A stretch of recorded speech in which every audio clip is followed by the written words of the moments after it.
Hi friends, welcome to Saras food breeze. இன்றைக்கி நம்ம சேனலில் டேஸ்டியான நாட்டுக்கோழி பிரியாணி தான் பார்க்க போகிறோம். இந்த நாட்டுக்கோழி பிரியாணி வந்து நல்ல காரசாரமாக செம்ம டேஸ்ட்டாக இருக்கும். நம்ம கடையில் வாங்கி சாப்பிட்ற மாதிரியே நல்லா பளபளன்னு நல்லா டேஸ்ட்டாக இருக்கும், கலர்ஃபுல்லாக இருக்கும். இப்போது நம்ம வீடியோக்குள்ளே போய் பார்க்கலாம் எப்படி செய்யலான்னு. நம்ம வீடியோவை கடைசி வரைக்கும் பாருங்கள், ஸ்கிப் பண்ணாமல். இந்த வீடியோ பிடிச்சிருந்தா லைக் பண்ணுங்கள், ஷேர் பண்ணுங்கள், சப்ஸ்கிரைப் பண்ணுங்கள், பெல் ஐக்கான் கிளிக் பண்ணி ஆல்ல கொடுங்க. அப்போ தான் நான் போகிற வீடியோஸ் உங்களுக்கு நோட்டிஃபிகேஷனாக வரும். இப்போது இந்த பிரியாணி செய்கிறதுக்காக ஒரு குக்கர் வச்சுருக்கேன். இதில் 2 டேபிள் ஸ்பூன் நெய் விட்டுருக்கேன். ஒரு 4 டேபிள் ஸ்பூன் அளவுக்கு எண்ணெய் விட்டுருக்கேன். இப்போ இது எண்ணெய் வந்து நல்லா சூடாயிடுச்சு. இப்போ இது கூடவே ஹோல் கரம் மசாலா போடுறேன். பட்டை, கிராம்பு, ஏலக்காய், சோம்பு, சீரகம், பிரிஞ்சி இலை எல்லாமே போட்டு இது நல்லா பொரிஞ்சிருச்சு. இப்போ இது கூடவே 2 பெரிய சைஸ் வெங்காயம், ஒரு 3 பச்சை மிளகாய் கட் பண்ணி வச்சுருக்கோம். இப்போ அதையும் இதில் சேர்த்து நல்லா கோல்டன் ஃப்ரை ஆகிற வரைக்கும் நம்ம நல்லா ஃப்ரை பண்ணிக்கலாம். இது ஒரு 5 நிமிஷம் நம்ம நல்லா ஃப்ரை பண்ணோம்னா கோல்டன் கலர் ஆகிடும்.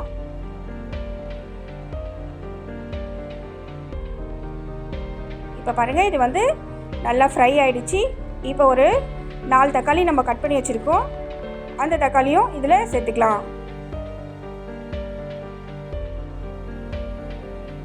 இப்போது இது மிக்ஸ் பண்ணிவிட்டு இது கூடவே வந்து நம்ம டேஸ்ட்டுக்கு வந்து உப்பு சேர்த்துக்கலாம். உங்களுக்கு எவ்வளோ டேஸ்ட்டுக்கு வேணுமோ அந்த டேஸ்ட்டுக்கு உப்பு, 1 டீஸ்பூன் அளவுக்கு மஞ்சள், ஒரு 2 டேபிள் ஸ்பூன் அளவுக்கு மிளகாய் தூள் போடுறேன்.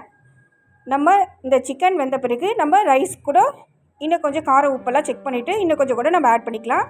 இப்போ நான் 2.5 ஸ்பூன் போட்டிருக்கேன். இப்போ இது நல்லா ஃப்ரை ஆகிடுச்சு. இது கூடவே இப்போது இஞ்சி பூண்டு பேஸ்ட் வந்து சேர்த்துக்கலாம். ஒரு 2 டேபிள் ஸ்பூன் அளவுக்கு இஞ்சி பூண்டு பேஸ்ட் சேர்த்துக்கலாம். இது நாட்டுக்கோழின்றதுனால நம்ம வந்து மசாலாலாம் கொஞ்சம் எக்ஸ்ட்ராவாக சேர்க்க வேண்டியது இருக்கும். இப்போ இஞ்சி பூண்டு பேஸ்ட்டு போட்டுடலாம். நான் மஞ்சள் தூள் அரைச்ச மிக்சிலேயே வந்து இஞ்சி பூண்டு போட்டதுனால அது எல்லோவாக இருக்குது. இப்போ இது நல்லா ஃப்ரை பண்ணிக்கலாம். இப்போ இது ஒரு 1 மினிட் ஃப்ரை பண்ணால் போதும். இஞ்சி பூண்டு பேஸ்ட்டோட பச்சை வாசம் போயிடும். இப்போ அது நல்லா ஃப்ரை ஆகிடுச்சு. இப்போ நம்ம நாட்டுக்கோழி நல்லா கழுவி வாஷ் பண்ணி வச்சுருக்கோம் 1 கிலோ. இப்போ நம்ம இதையும் சேர்த்துக்கலாம். இப்போ இது நல்லா மிக்ஸ் பண்ணி விட்டுடலாம்.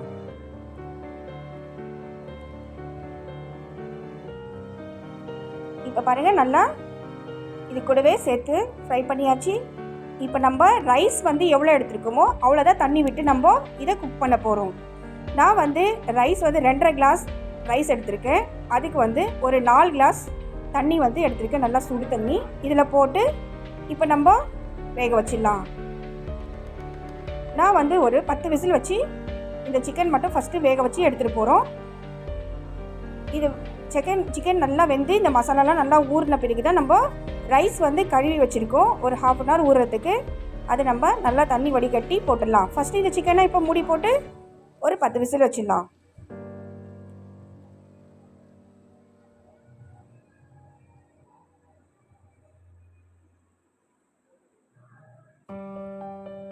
இப்போது 10 விசில் வந்துச்சு. சிக்கன் நல்லா வெந்திருக்கான்னு பார்த்துடலாம்.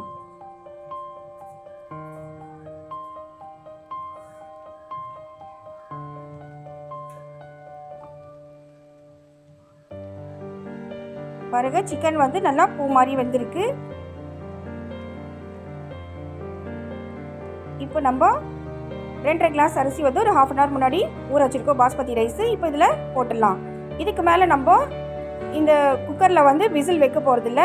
லோ ஃப்ளேம்லேயே குக்கர் க்ளோஸ் பண்ணிவிட்டு நம்ம விசில் போட்டு லோ ஃப்ளேம்லேயே வைக்க போகிறோம். விசில் அடிக்காமல் தான் இருக்கும். நல்லா பூ மாதிரி வெந்து வரும். நம்ம விசில் வச்சா தான் இது குழஞ்சிடும்.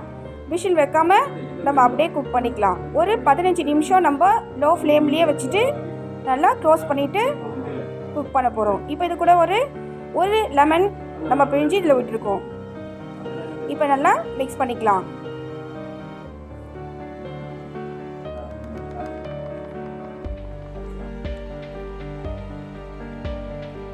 நம்ம தயிரோ இதில் வந்து மின்ட்டோ புதினா கொத்தமல்லி எதுவுமே போடல.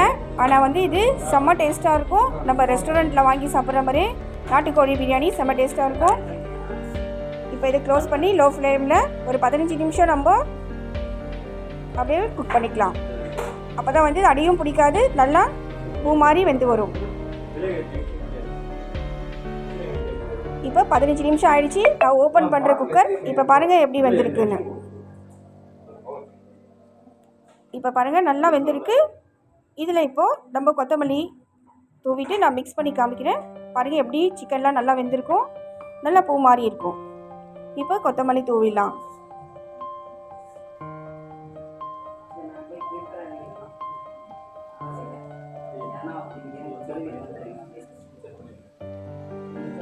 இப்போ பாருங்கள் மிக்ஸ் பண்ணி காமிக்கிறேன். பாருங்கள் ஒரு ரைஸ் கூட உடையாமல் இருக்குது, அடியும் பிடிக்காமல் இருக்குது. இப்போ இது நான் வந்து ஒரு பிளேட்டில் கூட உங்களுக்கு கொட்டி காமிக்கிறேன். பாருங்கள் எவ்வளோ சூப்பராக பளபளன்னு இருக்குது. இப்போ பிளேட்டில் கொட்டிடுறேன்.